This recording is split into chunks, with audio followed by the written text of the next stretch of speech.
अस्सलाम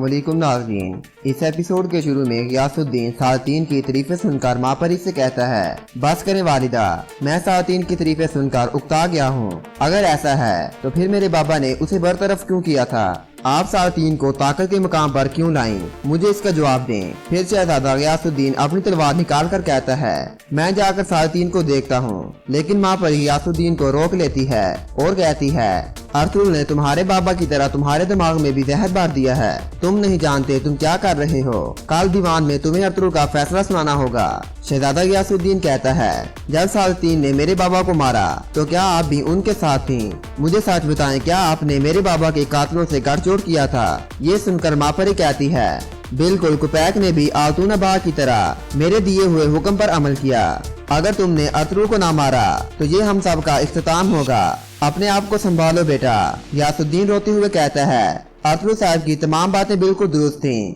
वालिदा, आप मेरे बाबा के साथ ये कैसे कर सकती हैं? माँ परी कहती है, शहजादा अरसलान ने सुल्तान बनते ही पहला काम जो करना था वो तुम्हारा सर कलम था। मेरा गुनाह बड़ा है, लेकिन मैंने ये सब तुम्हारे लिए किया है। ये सुनकर गियासुद्दीन अपनी तलवार माँ परी खतून की गर्दन पर रख लेता है। माँ परी कहती है, बेटा मैं तुम्हारी मिन्नत करती हूँ, कल अर्तुगरुल साहब को मारने का फैसला सुना देना। ये सुनकर गियासुद्दीन कहता है, हमारी इज्जत को बचाने के लिए अर्तुगरुल मरेगा। उसका वाहिद जुर्म ये है कि वो मेरे बाबा और रियासत का मुकम्मल तौर पर वफादार है। ये कहकर गियासुद्दीन गुस्से से बाहर चला जाता है। किले में तुर्गत बामसी और आतुग साहब कुपैक की साजिशों के बारे में सोच रहे होते हैं और बाहर निकलने के बारे में सोचते हुए कहते हैं, हम अर्तुगरुल साहब के रास्ते को कभी नहीं छोड़ेंगे।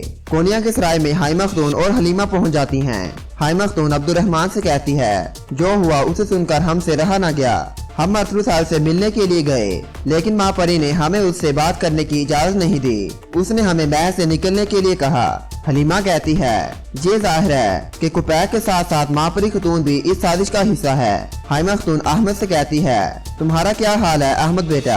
अहमद कहता है, मैं बिल्कुल ठीक हूँ, अल्लाह आपको जिंदगी दे हाइमा खतून। हमने सिपाहियों से मुशावरत की है, हम सिर्फ फैसले का इंतजार कर रहे हैं। अगर अर्तुगरुल साहब को मौत की सजा सुनाई गई तो हम सजा वाली जगह पर जाकर हमला करेंगे। हम अपने सरदार को बचाने के लिए खून के आखिरी कतरे तक लड़ेंगे। कोनिया के महल में अर्तुगरुल साहब का फैसला सुनाने के लिए सब लोग जमा होते हैं। सुल्तान गियासुद्दीन अंदर आते ही कहता है, अर्तुगरुल साहब को यहाँ लाया जाए। सिपाही अर्तुगरुल साहब को अंदर ले आते हैं। गियासुद्दीन कहता है, अर्तुगरुल आपको यहाँ सुल्तान अलाउद्दीन के कत्ल के जुर्म में लाया गया है। मैं अपना फैसला सुनाने से पहले आपकी दिल की बातें सुनना चाहता हूँ। अर्तुगरुल कहता है, आप चाहे मुझे लटका कर फांसी दे दें या फिर मुझे आजाद कर दें। ये गैर मुनसिफाना मुकदमा जिसमें मुझे डाला गया है, ये जो काला दाग आपने मुझ पर लगाने की कोशिश की, ये इस जुर्म में मुलव्विस असल गद्दारों के माथे पर आखिरी सांस तक रहेगा। सुल्तान गियासुद्दीन कहता है, अर्तुगरुल साहब, इंसाफ के इस दीवार ने तहकीकात की हैं कि आप पर कोई बहतान नहीं लगाया गया है। अर्तुगरुल कहता है, आपका दीवान साफ शफाफ इंसाफ का जिम्मेदार होता।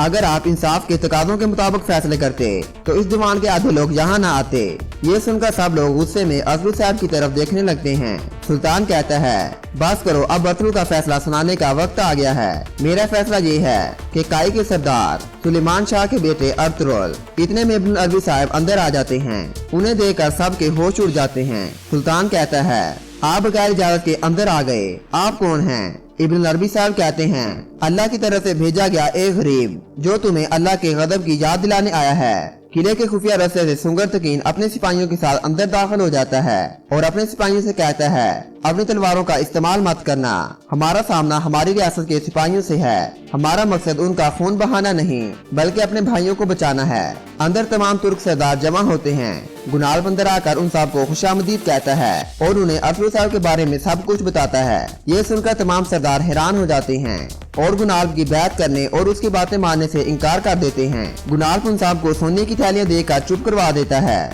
कोनिया में गियासुद्दीन इब्न अरबी साहब से कहता है, हमारे मरहूम सुल्तान आपकी बहुत इज्जत करते थे, आपके यहाँ आने की क्या वजह है? इब्न अरबी साहब कहते हैं, मैं यहाँ आप सबको सीधा रास्ता दिखाने आया हूँ। अरतुगरुल साहब हमेशा से ही बहादुर और आपके बाबा के वफादार हैं, जिन्होंने बहुत सी जंगों में अपनी जान खतरे में डालकर रियासत के लिए फतूहात हासिल की। अब अरतुगरुल साहब के साथ ऐसा सलूक करना जुल्म करने के बराबर है। सुल्तान कहता है, मैं आपकी बहुत इज्जत करता हूँ, लेकिन तहकीकात हो चुकी हैं। अरतुगरुल साहब का जुर्म साबित हो चुका है। इब्न अरबी साहब कहते हैं, आपने तहकीकात ज़ाहिरी तौर पर की हैं। ज़ाहिर गलत भी हो सकता है और दुरुस्त भी, लेकिन इंसाफ ज़ाहिर पर नहीं बल्कि हक पर होना चाहिए, और हक सिर्फ दिल को पता होता है। क्या आपने अपने दिल से मुशावरत की है? ये सुनकर सुल्तान सोच में पड़ जाता है। ये देखकर इब्न अरबी साहब कहते हैं, मुझे पता है आपको अपने फैसले पर यकीन नहीं है।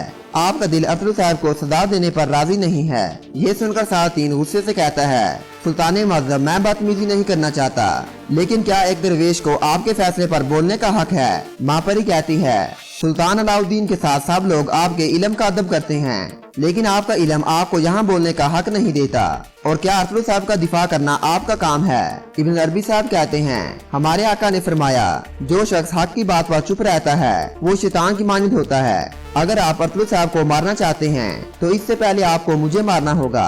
कुछ देर सोचने के बाद सुल्तान कहता है, मेरा फैसला ये है, सबूतों बयाना तसल्ली बख्श ना होने, मरहूम सुल्तान का अरतुगरुल पर एतमाद देकर और इब्न अरबी साहब की सिफारिश सुनकर मैं ये ऐलान करता हूँ कि अरतुगरुल साहब बेगुनाह हैं। मैं उन्हें रिहा करने का हुक्म देता हूँ। ये सुनकर सातीन को पैक और मापरी खतून बोलने लगती हैं। सुल्तान कहता है, बस करो, हर कोई अपनी हद में रहे। जहाँ सुल्तान मैं हूँ, मैंने अपना फैसला सुना दिया है, हर कोई इसकी पासदारी करेगा। फिर सुल्तान गियासुद्दीन अरतुगरुल साहब को उसकी जिम्मेदारियाँ वापस सौंपता है और कहता है, अरतुगरुल साहब अब वापस जाकर अपने किले और कबीले को देखो। ये सुनकर अरतुगरुल साहब और इब्न अरबी साहब वहाँ से चले जाते हैं। किले में सुंगर तकीन अपने सिपाहियों के साथ जेल के करीब पहुंच जाता है और ताला खोलने की कोशिश करता है। इतने में गुनाल के सिपाही वहां आकर तीरों से सबको जख्मी कर देते हैं। गुनाल भी वहां आकर कहता है, इन सब को भी जिंदान में डाल दो, इन सब के लिए सहन में फांसी गार तैयार करो, मैं इन सब को फांसी दूंगा। अरतुगरुल साहब इब्न अरबी साहब के साथ सराय में पहुंच जाते हैं। सब उन्हें जिंदा देखकर काफी ज्यादा खुश हो जाते हैं। हलीमा अरतुगरुल को बताती है कि गुनाल ने अरतुगरुल साहब बमसी और तुर्गत को जिंदान में डाल दिया है, वो उनको फांसी देने वाला है क्योंकि वो आपके शराकतदार थे। अरतुगरुल कहता है, मैं जानता हूँ हलीमा।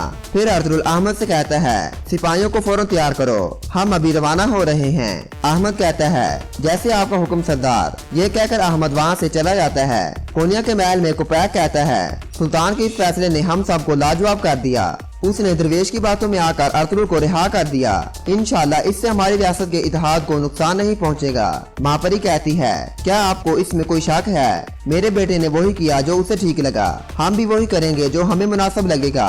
आल्तुना बाप पहले ही शहजादा अरसलान और उसकी माँ का खात्मा करने के लिए रवाना हो गया है। सातीन कहता है, आला, मैं भी अरतुगरुल से छुटकारा हासिल करने के लिए हर मुमकिन कोशिश करूंगा। मैं अरतुगरुल को बेल्ची के गवर्नर के जाल में फंसाऊंगा, क्योंकि गवर्नर भी अरतुगरुल से अपने बेटे की मौत का बदला लेना चाहता है। लेकिन मुझे इस बात की बेचैनी है, अगर सुल्तान गियासुद्दीन भी मरहूम सुल्तान की तरह इंसाफ और इसरार करता रहा तो ये हमारे लिए बेहतर नहीं होगा। मापरी कहती है, तुम इस बारे में फिक्र ना करो। अगरचे मैंने गैर इरादी तौर पर अपने बेटे को उसके बाप के खून से आलूदा कर दिया, लेकिन अब भी वो पूरी जिंदगी मेरी इताअत करेगा।